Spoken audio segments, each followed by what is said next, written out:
Hey everyone, it's Laura here from makingcards.com, and it's time for another Saturday Assembly carding video. In today's video, I'm going to be using the Stamp Your Own Succulents and the Stamp Your Own Cactus stamp sets from Hero Arts. And first, I'm going to be stamping quite a few of these images from both stamp sets using Memento Tuxedo Black ink. As you will notice, I'm going to stamp quite a few images, but I won't be using these on my cards. I'm just going to use a couple of them. So I'm going to use the other ones on some future projects that I will be posting very soon on my blog. So now I'm doing some Copic coloring. First I'm adding a base of YG23, and then I'm adding my first layer of shading using YG17. Just using the lines of that image as a guide for my shadows. Then I'm blending that colors, or those two colors together, using the lightest color again. And then I'm going to add the darkest color, which is YG67, just to add some more shading. And then finally I am blending it all together using YG23 again. I'm also using that to highlight some of the areas on the cactus. So I'm going to be coloring these flowers now. I'm using RV000 as a base, and then I'm using RV02 for the outside of those flowers. Next, I am using RV06 for the insides of those flowers. So I'm just adding one layer of that, and then I'm going to add some shading using RV09, and I'm not blending that together this time because otherwise you won't really see the difference between those two colors. So now I'm going to color that soil of the cactus. First I'm using E53, now I'm adding some shading using E55, and then finally I am adding some more shading using E57, and I didn't blend that together at all.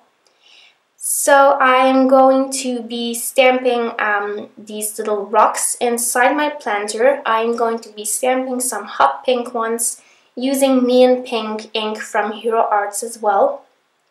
And now I'm going to color that planter. I am using an N2 Copic marker first, just to add my first base of color.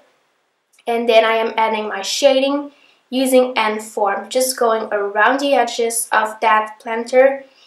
So again, I'm using those as a guide for my shadows. And then finally, I am blending it all together using an N2 marker again. So I'm just blending it all together. And now I'm going to fuzzy cut all of these images using my EK Success Color Bead scissors. Really love these scissors to cut out small images like these.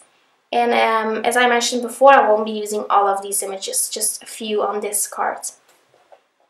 Going to adhere the planter onto a Nina white card using my ATG by Scotch. And I use my scissors for a while as a guide, just so I can see where I need to adhere it. There we go. And then I'm going to stamp a greeting from the Stamp Your Own Cactus stamp set from Hero Arts.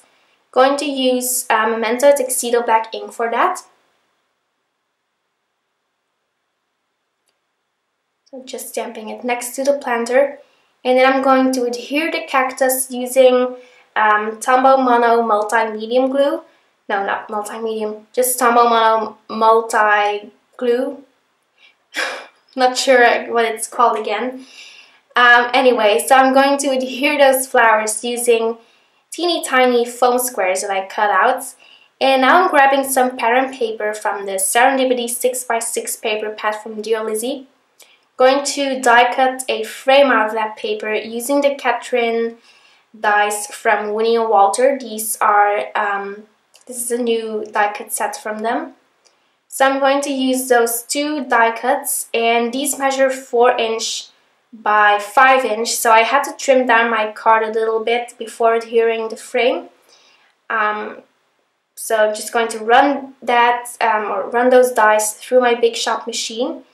And then I grabbed a piece of fun foam, and it also measures 4 inch by 5 inch. And I cut a hole in the middle so I can go around that edge to create a really thin frame, so I can adhere that behind my pattern paper.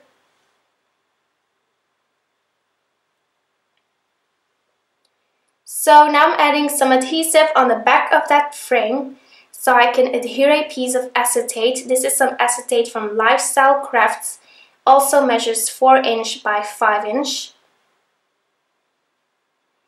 And now I'm adding some adhesive behind the frame. I am using Multimedia Matte from Ranger. Applying that using my finger, but you could also use a paintbrush if you would like to. Okay, so here I am adhering the fun foam frame behind the piece of pattern paper. So I'm carefully lining that up without spilling any adhesive on my acetate. And then here I am just filling up my shaker already. I am using some sparkling clear sequins from Pretty Pink Posh along with some colored ones and some seed beads. I will link to all of them in the supply list below. And here I am adding another layer of multimedia mats, just adding that on the other side of the fun foam. And then I can easily adhere it onto my card. And then after it's dried, you can start shaking your sequin shaker. So that finishes up the card for this week's Saturday STEM Day video. Thank you so much for watching. Bye!